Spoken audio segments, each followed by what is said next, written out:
Hello friends, मत कचरा channel में आप सभी का स्वागत है।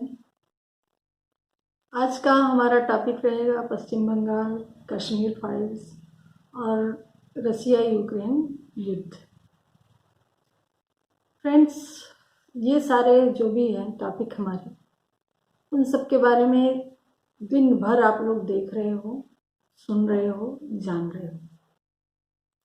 अगर मैं कश्मीर फाइल्स की बात करूं तो उसमें एक जो निवेदिता मेनन है, जिनका पल्लवी जोशी ने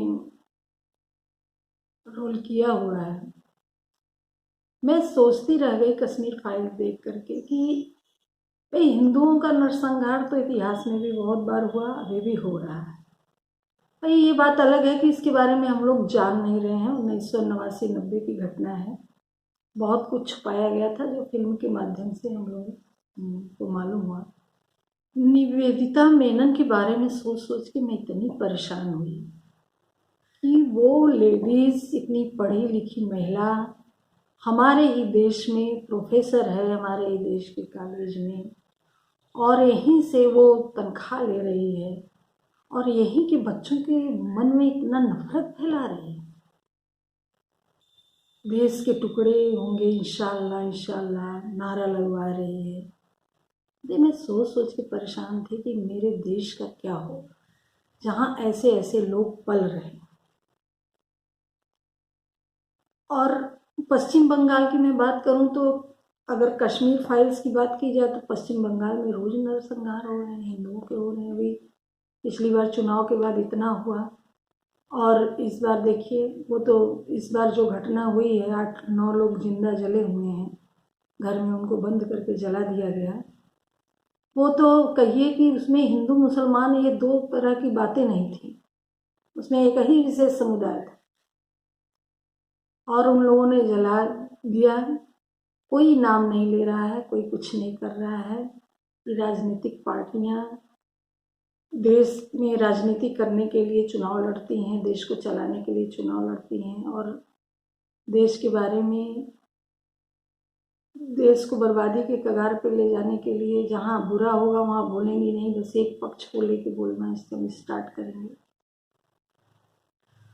और रूस और यूक्रेन युद्ध जो चल रहा है, इससे तो भाई एक सबक सीखने के लिए मिलता है कि पहली बात तो किसी के चढ़ाई में नहीं आना चाहिए। शान की लड़ाई में बेचारी देश की जनता को भुगतना पड़ रहा है। सबका घर बार उजड़ गया, शरणार्थी बन के सब लोग गए हुए हैं, देश बर्बाद हो रहा है। अगर यूक्रेन के राष्ट्रपति वापस लौटते भी हैं, वैसे जहां तक उम्मीद है कि वो लौटेंगे नहीं, तो वो देश को अपने एकदम बर्बादी के कगार पे लेके गए। 75% देश उनका बर्बाद हो चुका है और वहाँ की जनता अपना घर बार सब छोड़ के दूसरे देश में जाकर उनको रहना पड़ रहा है। इससे हम लोगों को एक सबक सीखने के लिए, हमारे देश की जनता को एक सबक सीखने के लिए यह मिलता है कि भैया अपना जो बैंक बैलेंस है, अपना जो ज़मीन है, अपनी जो प्रॉपर्टी है, अपना जो मकान है, जो इतनी स्वतंत्रता पूर्वक हम लोग रह रहे हैं, देश सुरक्षित है तो हम लोग भी सुरक्षित हैं। अगर देश सुरक्षित नहीं है तो फिर इसी तरह से, और हमारे देश में खुदा न खास्ता जिस हिसाब से केरल में, पश्चिम बंगाल में और ये कश्मीर फाइल्स अभी जो घटनाएं दबी हुई हैं, नेता लोग अपने फायदे के लिए क्या क्या कर रहे हैं। अगर ऐसी घटना होती तो हम लोग कहाँ जाएंगे? सोचने वाली बात है। हमारा पड़ोसी देश एक पाकिस्तान, दूसरी तरफ बांग्लादेश, चाइना, फिर नीचे आता है हिंद महासागर। सोचिए।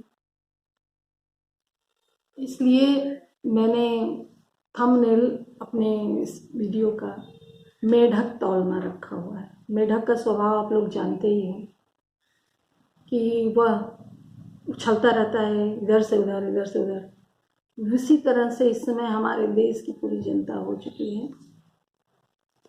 घर परिवार में विचारधाराएं अलग रहती हैं तो उनको अब व्यक्ति अलग कर देता है। भाई आप की विचारधारा परिवार से नहीं मिल रही है, चलो आप सुकून से रहो, अलग रहो। लेकिन देश को इस तरह से अलग कैसे किया जा सकता है? ऐसे ही देश अलग होगा तो भाई उसकी सुरक्षा के लिए ढेर सारे संसाधन भी तो चाहिए, वो कहाँ से आएंगे? इधर केजरीवाल अलग है सपना देख रहे हैं, जनता पगला पगला के उनको वोट दे रही है। अब हरियाणा में जा रहे हैं, पंजाब में आए हैं कि भैया हमको तो अलग राज्य करना है, अलग प्रधानमंत्री बनना है, देश को तोड़ना है। खालिस्तानी का समर्थन सारे न्यूज़ चैनल वाले चिल्ला रहे हैं। अभी नहीं, जब से चुनाव हो रहा है। पिछली बार चुनाव में जब इतने सारे नरसंहार हुए, इतने सारे हत्याएं हुई, तभी से हो रहा है कि राष्ट्रपति शासन लागू होगा, राष्ट्रपति शासन लागू होगा। वैसे ही जो इस बार की घटना हुई है, 9 लोगों को जिंदा जलाया गया है, फिर हल्ला मच रहा है राष्ट्रपति शासन लागू होगा, राष्ट्रपति शासन लागू होगा। लेकिन अभी तक पश्चिम बंगाल में राष्ट्रपति शासन लागू नहीं हुआ। लेकिन अगर इस बार प्रधानमंत्री जी, गृह मंत्रालय पश्चिम बंगाल में कोई एक्शन अगर नहीं लेगा तो ये हमारे प्रिय प्रधानमंत्री जी की बहुत बड़ी नाकामी सिद्ध होगी और जनता इनसे नाराज होगी। कश्मीर फाइल्स की बात तो हम कर रहे हैं, जो कि बीत चुका है। अभी जो आँख के सामने हो रहा है उसके लिए हमारी सरकार क्या कर रही है, ये अब देखने वाली बात होगी।